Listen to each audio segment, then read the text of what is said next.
Bago natin ipagpatuloy, shoutout muna sa ating mga masugid na sumusubaybay, Jen, Eric Ibanez, Tutoy Roblox, at sa Saison at Frondoza family, maraming salamat po sa inyo.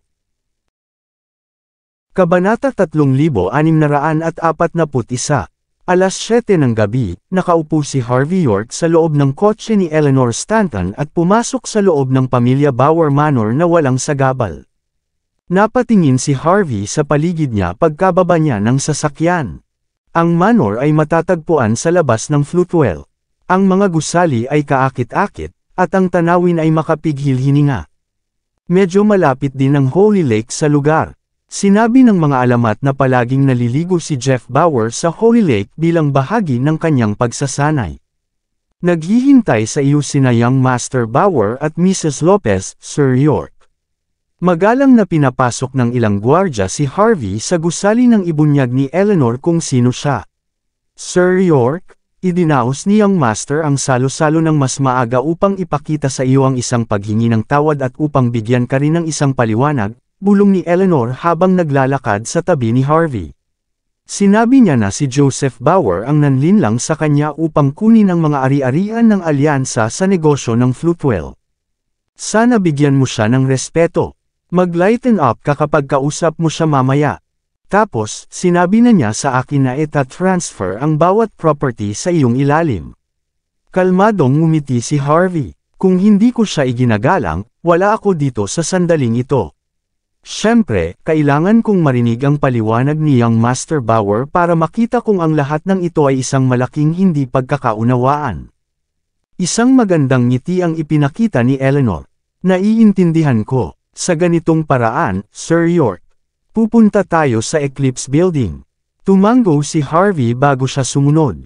Pagdating ng dalawa sa taas ng building, walang tao. Itinulak ni Eleanor ang pinto nang may pagtataka sa kanyang mukha. Ngunit hindi niya ito nagawang bigyan ng lakas. Umakyat si Harvey para tulungan siyang itulak ang pinto. Kriek. Isang payat at magandang babae ang bumagsak mismo kay Harvey nang halos bumukas ang pinto.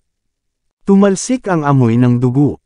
Likas na hinawakan ni Harvey ang babae bago niya nakita ang isang kutsilyo na nakaipit sa dibdib nito. Ang babae ay napakarilag. Ang kanyang make-up ay katangi-tangi. Ngunit isang ekspresyon ng hindi paniniwala ay makikita rin sa kanyang mukha. Patay na ang babae sa puntong ito. Sa paghusga mula sa mainit na dugo na nagmantsa sa damit ni Harvey, namatay ang babae wala pang 3 minuto ang nakalipas. At sa pagmumukha niya, ang babae ay walang iba kundi si Audrey Lopez. Napasigaw si Eleanor sa takot. Bakas sa buong mukha niya ang gulat. Halatang nabigla siya sa nakita. Namatay ang isa sa mga mistress ni Jeff sa manor ng pamilya Bauer. Hindi mahalaga kung paano tingnan ito ng sinuman, ito ay isang malaking bagay.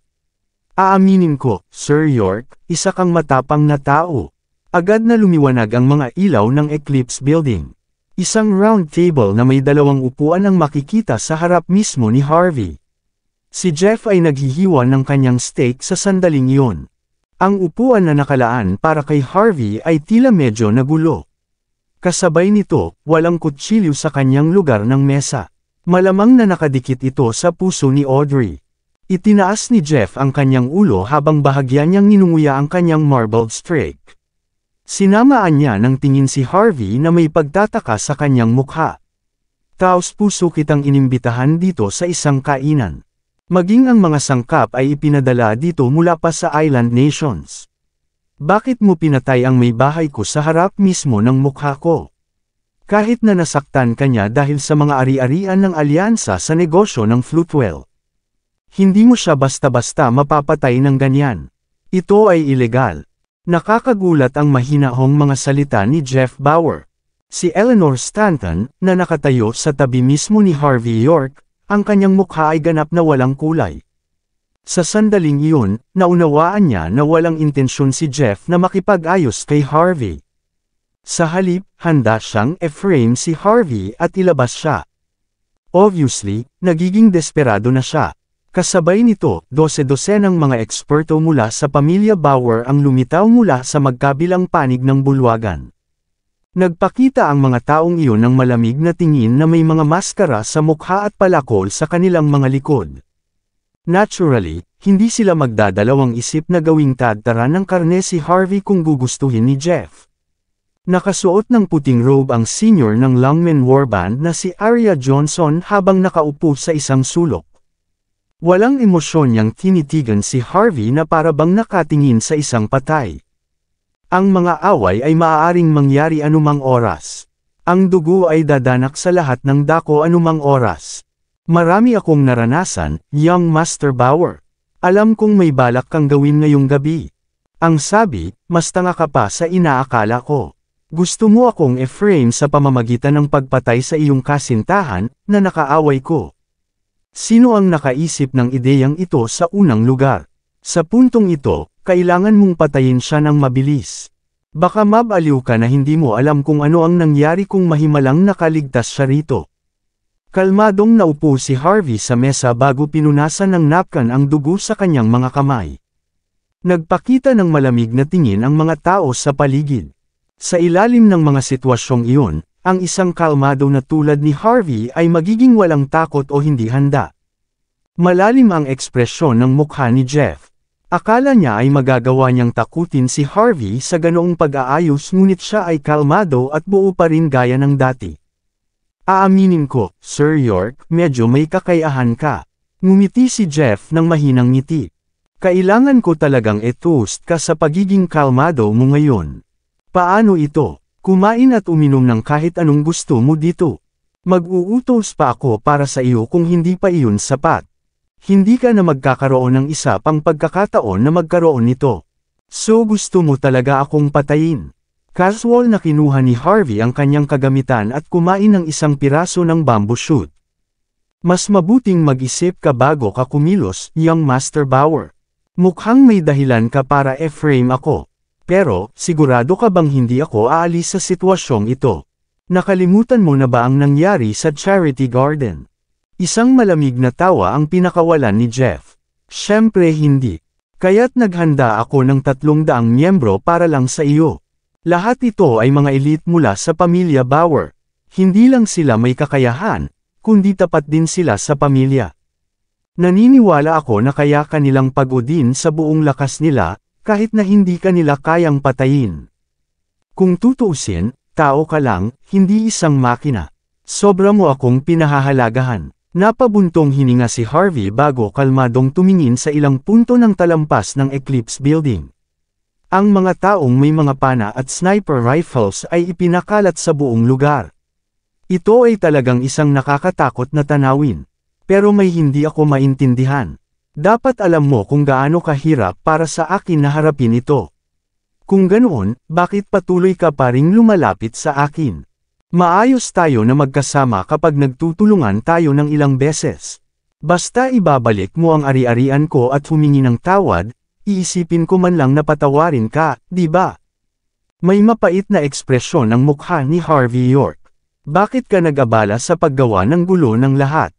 Naisip ko ang iyong mungkahi. Si Jeff Bauer ay mukhang gusto niyang magkaroon ng puso sa puso kay Harvey. Sayang, may nakalimutan ka. Ako rin ay nasa isang mahirap na lugar. Kahit na ako ang nangungunang young master ng Bauer family, kahit na sinusuportahan ako ng kalahati ng top longmen. Nakalimutan mo na galit si Lola Bauer sa akin. Ang gusto lang niya ang umangat sa kapangyarihan ay si Harold Bauer. Sa ilalim ng mga sitwasyong ito, hindi ko maaaring hayaan ang iba na magkaroon ng ari-arian ng alyansa ng negosyo ng Floatwell ngayon, hindi ba?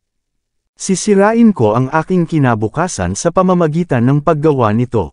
May dahilan si Lola Bauer para pigilan ako. Ang mga taong katulad ko ay nakatakdang bumangon. Kung mawawala ang pagkakataong iyon, baka mamatay na rin ako. Pagkatapos isipin ang sitwasyon, napagpasyahan kong gamitin ang iyong buhay sa halip.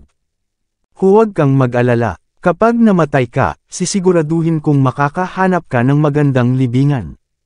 Magiging masaya ka kapag umabot ka na sa kabilang buhay. Si Jeff ay may malumanay na ekspresyon sa kanyang mukha, na para bang kausap niya ang kanyang matalik na kaibigan. Ngunit ang pamatay na hangarin sa kanyang tono ay tumagos sa buong lugar. Napabuntong hininga si Harvey. Napakabait mo naman.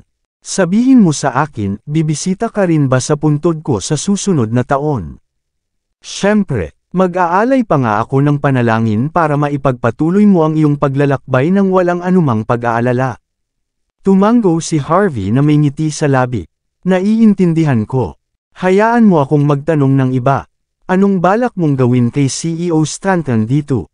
Curious na tumingin si Jeff kay Eleanor Stanton, na ang mukha ay tuluyan ng nawala ng kulay, na may ngiti. Dahil mahal na mahal ka niya, ililibing ko siya kasama mo. Sisiguraduhin kong mananatili siya sa ilalim ng iyong kabaong. Aalagaan ka niya para sa akin sa kabilang buhay. Kung tutuusin, mabuti tayong magkaibigan. Humigop si Jeff ng masarap niyang alak. Pagkatapos, inihagis niya ang baso ng alak sa lupa, nabasag ito sa mga piraso. Ito ang senyales. Umalis ka. Ilang miyembro na malapit kay Harvey ang naglabas ng kanilang mga palakol at sinugod siya. Ngumiti lang si Harvey. Napaka hindi ka mapasensyoso niyan. Ngayon lang ako kumakain dito. Casual na inihagis ni Harvey ang kanyang kagamitan sa isang iglap. Whoosh! Whoosh! Whoosh! Laking gulat ng lahat ng mga eksperto nang makita nila ang eksenang iyon. Ang lahat ay pinalipad bago ang kanilang mga kamay ay ipinako sa lupa na may higit pang kagamitan. Tumalsik ang dugo kung saan-saan sa pagkakataong ito. Magandang galaw. Pumalakpak si Jeff. Minamaliit niyo ba si Sir York o ano? Magsama-sama kayo. Patayin siya. Ang mga pintuan sa paligid ng lugar ay agad na sinipa. 12-12 ng mga tao ang sumulong. Halos 100 miyembro ang sabay-sabay na sumugod kay Harvey. Maraming salamat sa lahat ng sumusubaybay. Please subscribe and follow my YouTube and Facebook channel, Pilipino Novel. Maraming salamat po. Sampal. Kalmadong ibinaba ni Harvey York ang likod ng palad niya sa mukha ng ekspertong nauna sa kanya. Nakaramdam ng matinding sakit ang eksperto bago siya nawala ng malay habang pinalipad siya. Ang mga eksperto ay bumagsak sa karamihan, sabay-sabay na napilay ang ilang iba pa. Pagkatapos, casual na ipinatong ni Harvey ang kanyang mga kamay sa mesa. Ang ilan sa mga pinggan ay agad na nagkapira-piraso bago lumipad kung saan-saan. Oh, ang mga hiyawa ng sakit ay umalangaw-ngaw, ngunit hindi yun sapat upang pigilan ang mga eksperto. Sa tuwing may mahuhulog, ang iba ang papalit sa kanila. Ang mga taong iyon ay hindi natatakot. Para silang mga gamo-gamo sa ningas, walang humpay na kumukumpol kay Harvey. Kalmado pa rin si Harvey na parang pusa. Paminsan-minsan, naghahagis siya ng mas maraming kagamitan. Sa ibang pagkakataon, sasampalan lang niya ang mga eksperto. Ang mga babaeng nagtago sa dilim para manood ng palabas ay hindi makapaniwala sa kanilang nakikita. Ito ang unang pagkakataon na nakakita sila ng isang taong kalmado habang nakikipaglaban sa maraming eksperto. Si Eleanor Stanton, na nakatalikod sa pintuan na may hitsura ng takot, ay hindi maiwasang takpan ang kanyang bibig, nag-aalala na ang kanyang puso ay biglang lalabas. Ako na ang bahala dito, young Master Bauer. Dahil halos 100 miyembro ang madaling ibagsak, dahan daw ang binunot ni Arya Johnson ang kanyang espada bago humakbang pasulong. Mag-ingat, si Sir York ay isang matigas na tao, mahinahong sabi ni Jeff Bauer. Sa kabila ng sinabi nito, malinaw na tiwala siya sa lakas ni Arya. Pagkatapos ng lahat, siya ay isang senior mula sa Longmen Warband. Sino pa ba ang makakapagpabagsak kay Harvey kung hindi siya? Swoosh! Hindi na nag-aksaya ng oras si Arya na sumugod kay Harvey sa bilis ng kidlat habang ang kamay ay nasa kanyang espada. Nakakasilaw ang kislap ng kanyang espada. Walang balak magpigil si Arya. Sa kanyang mga mata, dapat tadtarin ang sinumang hindi gumalang kay Jeff. Yung bastos na ito ay dapat namatay kahapon. Isang pagpapala na para sa kanya ang mabuhay sa panibagong araw. Pinitik ni Harvey ang kanyang mga daliri na may pagtataka sa kanyang mukha. Klang! Hinawakan ng daliri ni Harvey ang dulo ng espada ni Arya. Nakakatakot na tunog ang umalangaw sa buong lugar. Lahat ng miyembro sa paligid ni Harvey ay nagtakip ng tenga sa sakit. Nanginginig ang katawan ni Arya bago umatras ng ilang hakbang. Wala siyang balak sumuko. Agad niyang pinigilan ang galit na kumukulo sa kanyang katawan bago siya lumaban ng buong lakas habang nagngangalit ang kanyang mga ngipin. Klang, klang, klang. Medyo malakas si Arya. Ang kanyang liksi at mapagpasyang pag-atake ay hindi maaaring maliitin. Ngunit sa mga mata ni Harvey, napakabagal pa rin niya sa paggalaw. Sa tuwing inaakala niyang makakapatay na siya, madaling iiwas si Harvey sa kanyang pag-atake o iiwas lang ito.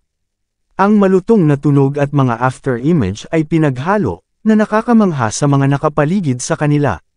Noon, akala ng lahat ay nanunood talaga sila ng Hollywood movie. Kabanata 3645. Mamatay, mamatay, mamatay. Walang tigil na tumili si Arya Johnson habang bumibilis ang kanyang mga galaw. Ang espada sa kanyang kamay ay naglalaslas sa lahat ng anggulo. Gusto niya talagang punatan si Harvey York. Kalmado ang ekspresyon ni Harvey habang madaling nakaiwas sa mga atake ni Arya. Laking gulat ng mga miyembro ng pamilya Bauer. Pagkatapos ng lahat, alam ng lahat kung gaano kalakas si Arya. Pero hindi man lang niya makalmit si Harvey. Si Jeff Bauer, na mukhang may kumpiyansa sa buong panahon, ay nagsuot ng nakakatakot na ekspresyon sa nakita. Mataas ang tingin niya kay Harvey. Halos lahat ng resources niya ay ginamit niya para lang sa event na ito. Malaki ang gulo kung makaalis ng buhay si Harvey sa lugar na ito. Habang si Jeff ay nakasimangot, ang katawan ni Arya ay naging isang after-image matapos ang matinding kislap ng kanyang espada ay ganap na nakapalibot kay Harvey. Sampal. Nang akala ng lahat ay mananalo na si Arya, isang malakas na sampal ang tumunog. Nawala ang nakakasilaw na liwanag. Pati anino niya ay nawala rin. Ngumuso si Arya habang ang kanyang katawan ay pinalipad na parang saranggola na naputol ang tali nito. Tumalsik ang dugo sa kanyang bibig nang bumagsak siya sa lupa. Tapos na siya. Isang napakalakas na senior mula sa Longmen Warband ang natalo ng ganoon lang. Nagulat ang mga eksperto, na puno ng hindi paniniwala ang mga magagandang ginang. Maging si Eleanor ay hindi makapaniwala sa hitsura niya. Ito ang unang pagkakataon na nakakita siya ng isang makapangyarihang tao sa Floatwell. Mukhang hindi magaling ang mga nasasakupan mo, young Master Bauer. Nilinis ni Harvey ang kanyang mga kamay bago ito pinunasan ng tissue. Wala kang magagawa sa akin kung ito lang ang magagawa mo. Ano ang sinabi mo? Mukhang malungkot si Jeff nang makitang napakadali nitong sinampal ni Harvey si Arya. Karaniwan, ang mga ordinaryong kabataan ay hindi magkakaroon ng gayong mga kasanayan. Kahit nasa isang lugar tulad ng Floatwell, ang nakababatang henerasyon ng Golden Palace ay hindi maaaring makakuha ng kanilang mga kamay sa isang tao na kahanga-hanga tulad ni Harvey. Ang isang taong ganito kalakas ay mangangailangan ng mga dekada ng pagsasanay. Kahit na nagsanay ang bastos na ito mula sa sinapupunan ng kanyang ina, hindi siya dapat maging ganito kalakas. Bakas sa mga mata ni Jeff ang selos at galit. Naniniwala siya na uupo siya sa trono kung nakuha niya ang mga kasanayan ni Harvey. Napagpasyahan niyang hindi niya maaaring hayaan ang isang tao mula sa nakababatang henerasyon na maging mas kahanga-hanga kaysa sa kanya kahit na ano. Clap, clap, clap. Maririnig ang mga yabag sa buong lugar habang mahinang pumalakpak si Jeff sa kanyang mga kamay. Isa pang daang tao ang dumagsa sa Eclipse Building bago sila mahigpit na nagsara kay Harvey. Ang mga taong ito ay handa lahat na mamatay upang patayin si Harvey. Kahit nakakakilabot ang eksenang nasa harapan nila, hindi sila magdadalawang isip na humakbang pasulong kung mag-utos si Jeff. Pagkatapos ng lahat, sa mga mata ng mga taong iyon, ang patuloy na pagsuwi sa utos ni Jeff ay itinuturing na isang malaking kasalanan. Kumunat ang noo ni Harvey matapos makita ang hitsura ng mga tao. Hindi niya akalain na magdadala si Jeff ng napakaraming walang ingat na tao para lang makitungo sa kanya. Natigilan si Eleanor nang makita ang tanawin. Alam niyang kahindek-hindek ang kanyang kahahantungan kapag namatay si Harvey sa puntong iyon. Ano, susuko ka na ba? O may balak ka bang tingnan kung hanggang saan ang kaya mong gawin? Malungkot ang mukha ni Jeff. You should know, I have enough people to deal with you. Pag-udin ka nila kung kailangan mo. Hindi masama. Marami kang malalakas na tao na kasama mo. Napangiti ng mahina si Harvey. Ngunit dahil alam kong plano mong gawin ito sa akin simula pa lang, bakit mo naisip na mag-isa lang akong pumunta dito? Natigilan si Jeff. Tapos, inis niyang pinandilatan si Eleanor. Walang kwentang babae ka. Bam! Halos kasabay noon ay ang pagbukas ng pinto ng Eclipse Building. 100 tao na nakadamit at nakamaskara ang agad na pumasok. Lahat sila ay may hawak na espada, mukhang napakakalmado. Tumayo si Rachel sa gitna nila. Mabilis silang kumalat sa paligid ni Harvey, handang harapin ang mga eksperto mula sa pamilya Bauer. Longmen Law Enforcement. Rachel, malamig na tumawa si Jeff. Nababaliw na ba kayong lahat? Nakalimutan niyo na ba kung sino ako? How dare you make trouble with your people here? Sino ka sa tingin mo? Ayoko sanang sumama. Si Rachel ay ngumiti kay Jeff. Pero dahil ginamit mo ang mga tauhan ni Longmen para gawin ang iyong bilin. Bibiguin ko ang pinuno ng law enforcement kung hindi ako magpapakita. Head ng law enforcement. Tumawa siya. Hindi ko alam kung sino ang taong iyon, ngunit may ipinapaalala ka sa akin. May nakalimutan ako. Sigurado akong magiging kapaki-pakinabang ito ngayon. Kinuha ni Jeff ang kanyang badge sa kanyang bulsa, at inilapag ito sa mesa. Ang mga salitang Longmen Law Enforcement ay nakaukit sa makintab na gintong badge. Nakita mo, ikaw ba? Humagalpak ng tawa si Jeff. Ito ay isang law enforcement badge. Ang may hawak ng badge ay may parehong awtoridad bilang pinuno ng law enforcement. Inuutusan kitang patayin si Harvey ngayon din. Si Jeff ay napuno ng lubos na pagtitiwala. Obviously, alam na niyang balak ni Harvey na susuportahan siya ni Rachel. Iyon ang dahilan kung bakit itinatago niya ang trump card na ito hanggang sa pinakamahalagang sandali. Ayon sa mga prinsipyo ng Longmen Law Enforcement, wala silang pagpipilian kundi ang sumunod sa mismong badge, anuman ang tama o mali. Gayunpaman, hindi lamang walang ginawa si Rachel, ngunit mayroon siyang mapanuksong ekspresyon nang makita ang badge. Ganon din ang itsura ng mga nasa likod niya. Ano ito? Sinusubukan ba ninyong lahat na magrebelde? Nakalimutan niyo na ba ang sarili niyong rules? Patayin niyo si Harvey. Naiintindihan niyo ba ako? Isusumbong ko ito sa mga matatanda kung hindi niyo gagawin. Sisiguraduhin kong lahat kayo ay mapaparusahan dahil dito. Ngumiti si Harvey, tama na ang kalokohan, young Master Bauer. Walang kahit anong sigaw ang magpapakilos sa mga taong ito. Hindi mahalaga kung ang iyong badge ay totoo o hindi. Kung ikukumpara sa mga walang buhay na bagay na tulad niyan, mas mabuti kung makinig sila sa kanilang head, tama.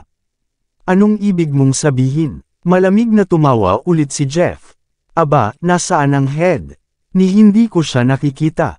Tumayo si Harvey. Si Rachel ay likas na umatras, at hindi siya maglalakas loob na tumabi kay Harvey. Natigilan si Jeff sa nakita. Natarante rin si Eleanor. Isang imposibleng pag-iisip ang lumitaw sa kanilang isipan noon at doon. Kalmadong ngumiti si Harvey. Ako ang pinuno ng Longmen Law Enforcement. Ang mga alagad ng pagpapatupad ng batas ay nagpupugay na may mahigpit na ekspresyon at espada sa kamay. Sa iyong serbisyo, Head York. Mabuhay si Head York. Umalangaw-ngaw ang boses sa buong lugar. Agad na natigilan si Jeff. Ang kanyang mga ginang ay naging sobrang tamad na rin dahil sa pagkabigla. Head York. Si Eleanor ay lubos na nabigla, noon nalaman niya mula kay Jeff na maaaring suportahan si Harvey ng pinuno ng Longmen Law Enforcement. Pero hindi niya akalain na si Harvey pala ang sarili niyang head. Head York. Sinasabi ng mga tao na ang bagong hinirang na pinuno ng pagpapatupad ng batas ay ang Diyos ng digmaan, isang nangungunang talento na may nakakatakot na lakas na pinaniniwalaan mismo ni Master Longmen. Hindi maaaring siya iyon, hindi ba? Paano ito posible? Hindi naman siya ganyan. Ngunit kung hindi iyon ang kaso, bakit iginagalang siya ng vice head? Nang makita ang magalang na mga tingin ng mga disipulo, ang mga eksperto mula sa pamilya Bauer ay nahulog sa lubos na hindi paniniwala. Ang pamilya Bauer ay napakalapit sa mga Longmen, At marami sa mga eksperto mula sa pamilya Bauer ay mula sa lungmen. Kung patuloy silang lumaban sa mismong pinuno ng law enforcement, gagawa sila ng matinding krimen. Ang ginang sa napakagandang make-up ngayon ay binaril si Harvey ng death glare. Si Arya, na nagpupumilit na bumangon mula sa lupa, ay nanlamig, at ang kanyang mga binti ay nanginginig ng hindi mapigilan. May gusto siyang sabihin, pero hindi man lang siya naglakas loob na magsalita. Ang lungmen inner at outer hall ay walang iba kundi ang lungmen law enforcement. Siya ay isang senior ng lungmen warband, at kasalanan niya kung talagang lalaban siya sa pinuno ng law enforcement. Sa madaling salita, tapos na ang kanyang kinabukasan. Ha! Ikaw ang pinuno ng pagpapatupad ng batas. Sa tingin mo maniniwala ako sa mga kasinungalingan mo. Bumalik sa katinuan si Jeff at pinigilan ang pagkabigla. Halika na kayong lahat. Ibaba niyo ang lalaking ito. Sinusubukan lang niyang takutin tayo. Nagkatinginan ang mga eksperto matapos marinig ang mga salita ni Jeff, kahit na sila ay ganap na determinado, hindi sila maglalakas loob na gumawa ng isang hakbang. Ang pangalan ko ay Harvey York. Ako ang pinuno ng sangay ng Lungmen Mordo, at ngayon ako ang pinuno ng pagpapatupad ng batas. Sa Lungmen, pinapatay ko ang lahat ng mga taksil na nakipagsabuatan sa mga puwersa ng labas. Pinangangalagaan ko ang mga taong nagsasamantala sa mga tao sa pangkalahatan. May pahintulot akong kumilos ng walang anumang pahintulot. Minamaliit ni Lord Lungmen ang dating head dahil sa pag-abuso sa kanyang kapangyarihan. Kaya nga nandito ako ngayon. Hindi mahalaga kung maniwala ka sa akin o hindi ngayon, ako ang pinuno ng Lungmen Law Enforcement. Pinaplano ko lang na makipag-usap sa iyo bilang isang karaniwang tao, Jeff. Ngunit ang nakuha ko ay ang iyong walang katapusang mga pukana. Dahil gusto mong samantalahin ang mga tao, makikipaglaro ako. Gayunpaman, huhulihin kita ngayong gabi. Ipapadala ka sa Lungmen Law Enforcement hanggang makuha mo ang iyong sentensya. Susunod ka ba? Natigilan ang lahat sa sinabi ni Harvey. Walang inaasahan na magiging ganito ka-dominante si Harvey. Hindi lang niya gustong ibagsak si Jeff, pero gusto rin niyang isuko ni Jeff ang sarili niya. Ang Bowers ay hindi magkakaroon ng Jeff sa susunod na linya kung nangyari iyon. Napilitan si Jeff sa isang sulok. Maya-maya, maririnig ang galit na mga yabag mula sa labas. Malinaw na mas maraming tao doon, higit pa sa mga eksperto ni Jeff. Mapupuno ng dugo ang buong gusali kung ang sitwasyon ay hindi mahawakan ng maayos. Matapos marinig ang mga salita ni Harvey, humakbang ang pinagkakatiwalaang subordinate ni Jeff. Sumigaw ang taong iyon, kahit na ikaw ang pinuno ng law enforcement, ano ang nagbibigay sa iyo ng karapatang tumahol kay Young Master Bauer? Ang Lungmen at ang pamilya Bauer ay dalawang magkaibang bagay. Sa tingin mo ba madali kang makisali sa mga usapin ng pamilya? Ang mga tao ay tunay na naantig sa mga salita ng nasa ilalim. Sabay-sabay silang nagsimulang sumigaw. Sinasabi nilang lahat na walang karapatan ang pinuno ng pagpapatupad ng batas na pabagsakin si Jeff. Kasabay nito, nakita ng ilan pang kampa ng mga lalaking may mga pana at sniper rifles na sumisilip mula sa taas, na naghihintay ng sandali para hilahin ang gatilyo.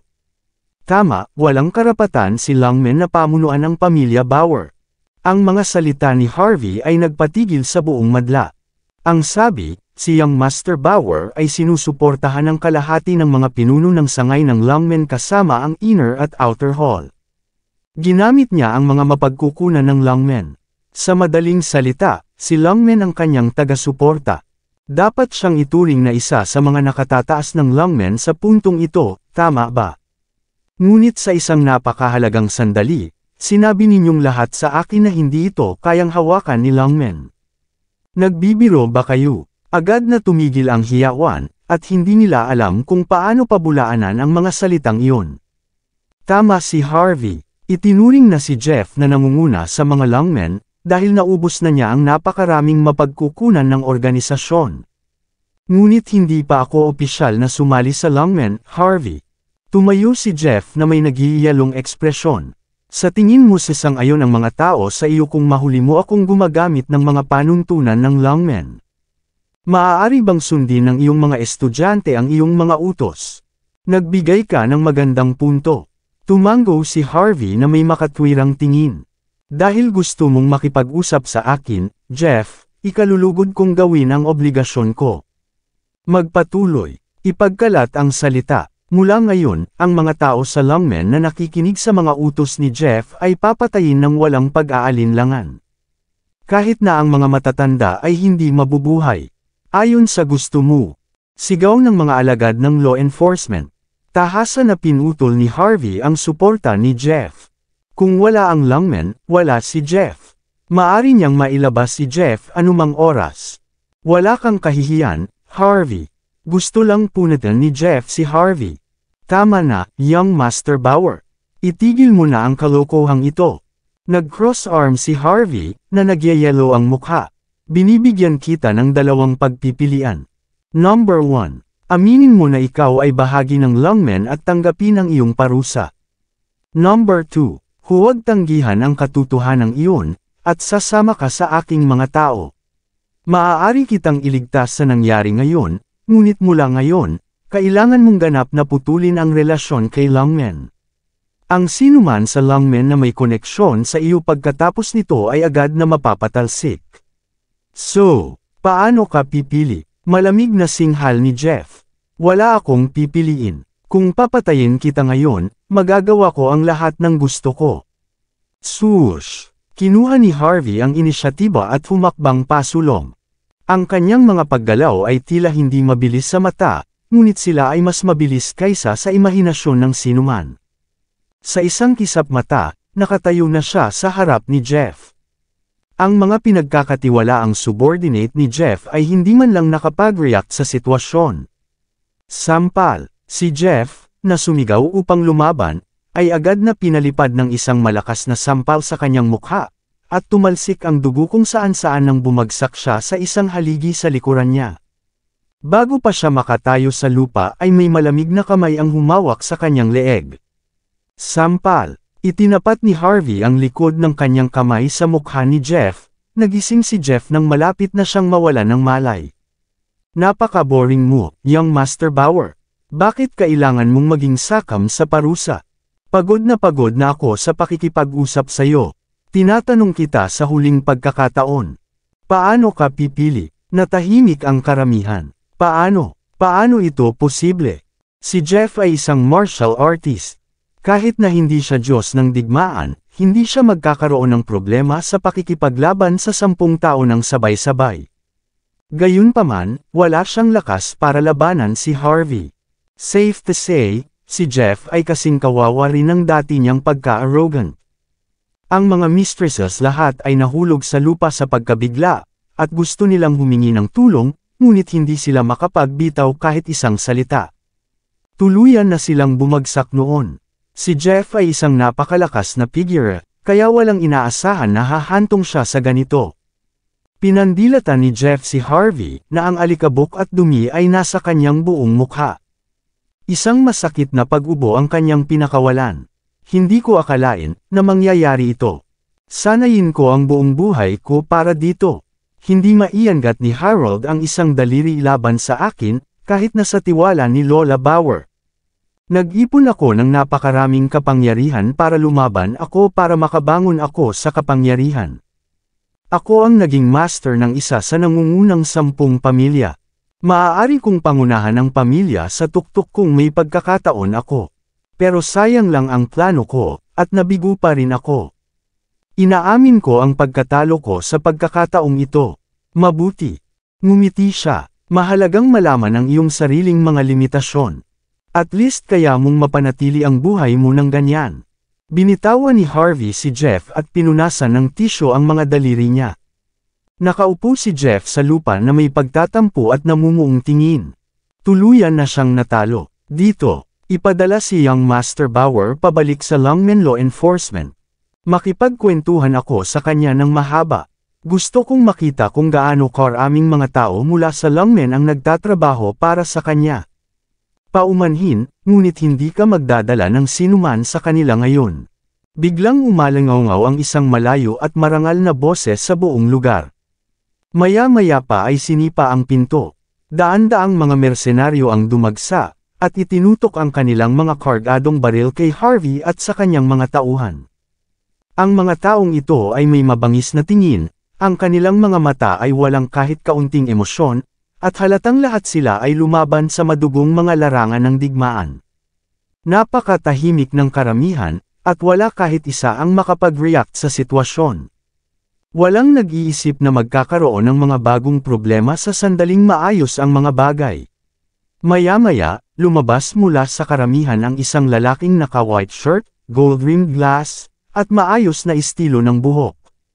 Isang masamang ngiti ang sumayaw sa kanyang mga labi, at isang hindi masabi na kadiliman ang maramdaman sa kanyang maliwanag at malinis na mukha. Ang lalaking iyon ay walang iba kundi ang ikapitong Young Master ng pamilya Bauer, si Harold Bauer. Kabanata 3650. Sa tatlong Young Masters ng pamilya, si Jeff ang pinakamayabang na lalaki at nanatili si Joseph sa kanyang distansya. Gayunpaman, pareho silang mga kilalang tao na gustong maging sentro ng atensyon. Iba si Harold, siya ay mahal na mahal ni Lola Bauer mula noong siya ay bata pa. Lagi siyang maingat at bihirang magpakita ng sarili sa publiko. Alam ng mundo na mayroong tatlong Young Masters, ngunit hindi alam ng maraming tao kung anong uri si Harold o ang kanyang mga kakayahan. Pagkaraan ng maraming taon, lihim na kinuha ni Harold ang lahat ng ibinigay sa kanya ni Lola Bauer. Siya rin ay isang napakapasensyoso na tao, bukod sa pagpapadala ng ilang tao upang subukan si Joseph pagkatapos ng kanyang pagkabigo. Hindi niya inatake ang mga alyansa sa negosyo ng Fruitwell, ni sinubukan niyang kunin ang lahat ng ari-arian mismo. Siya ay isang walang anino na multo. Ngunit nang magpakita siya sa sandaling ito, alam ng lahat kung gaano siya kalakas, at ang kanyang napakalawak na awtoridad sa loob ng pamilya Bauer ay maliwanag.